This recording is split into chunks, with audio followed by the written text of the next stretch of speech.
Hey, what up, everybody? I hope that you're doing well today and that you're not only surviving, but you're thriving during this quarantine season.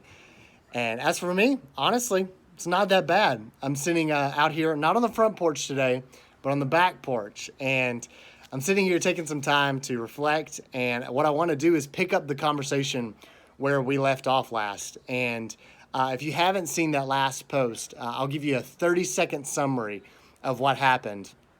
We were talking about in Mark chapter 4 when Jesus and his disciples were crossing the Sea of Galilee. This huge storm came upon the boat, and obviously the disciples were terrified, right? But meanwhile, Jesus is sacked out in the bottom of the boat, right? He's asleep, and so they wake him up. They're like, "Do you not care? You know that we're about to drown, that we're about to die."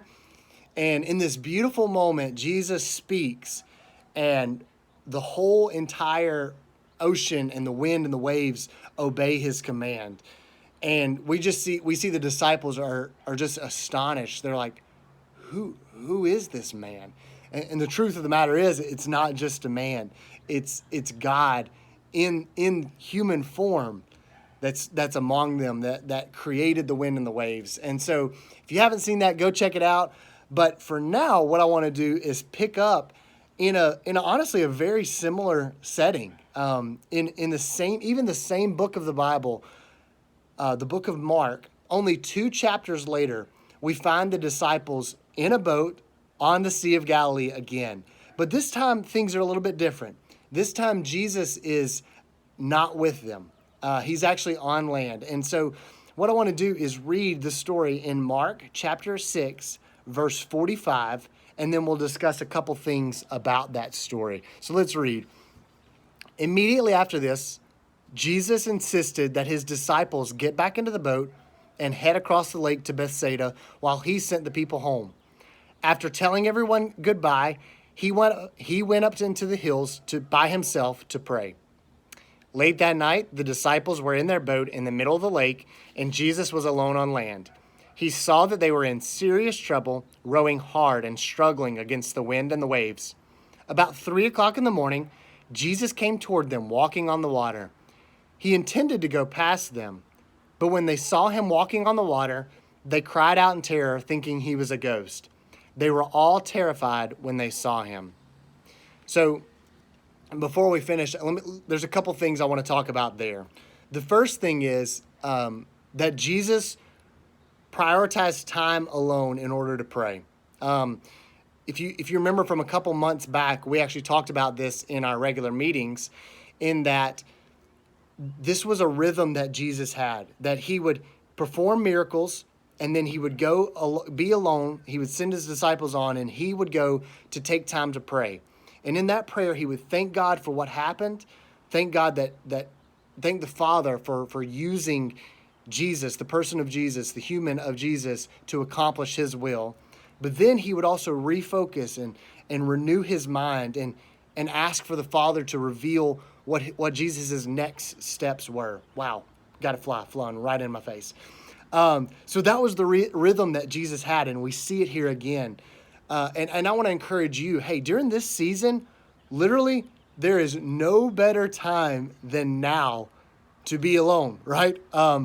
We all are kind of forced to do that. But what we're not forced to do is we can find ourselves being alone, but still surrounding ourselves with noise, still checking even Instagram, checking that to see what our friends are up to see what's happening in the world with the virus and all that. And I would encourage you to take just 5 minutes this week and be alone, but be intentional in that. Be alone and still that all that noise, quiet all that noise that's going on around you, and be still in that moment and pray. Pray about what's going on in your life, how it's affecting you, your family, how this virus. Pray that those who are affected by it, that there will be a treatment, there'll be a cure soon, or whatever it may be.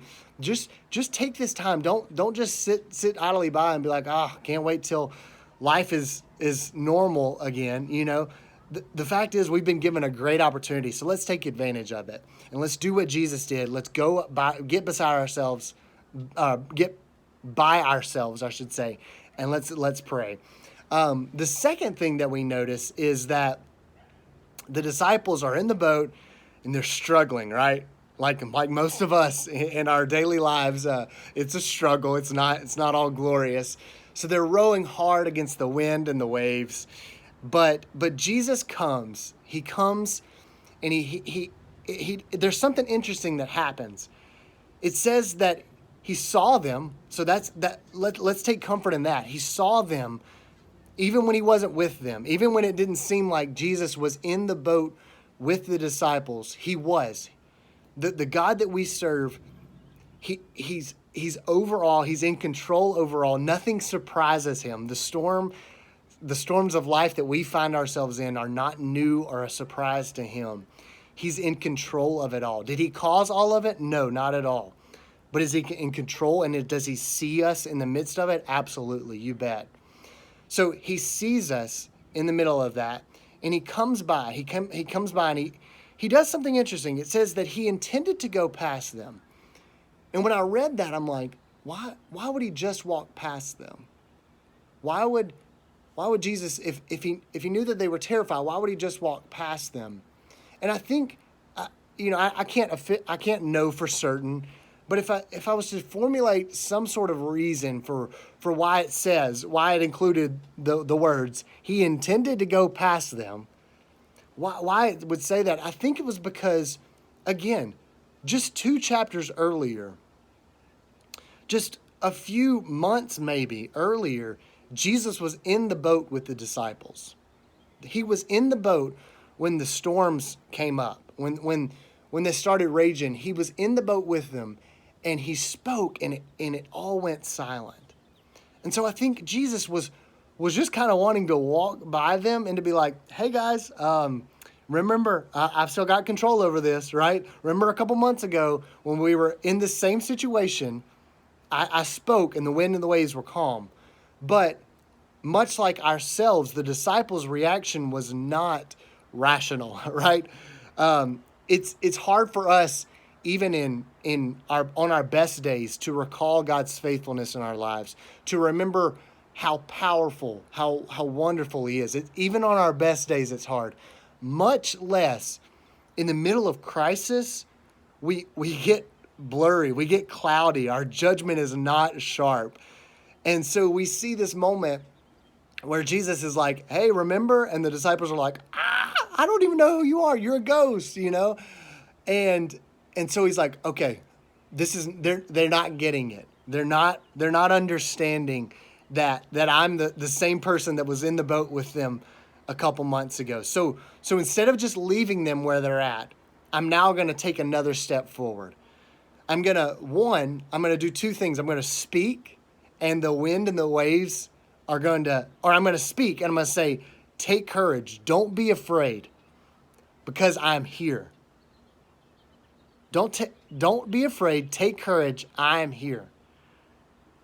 And I think that's so powerful because it shows Jesus' wisdom. It shows that the phrasing here in verse 50, verse 50, the last part, it says, I am here.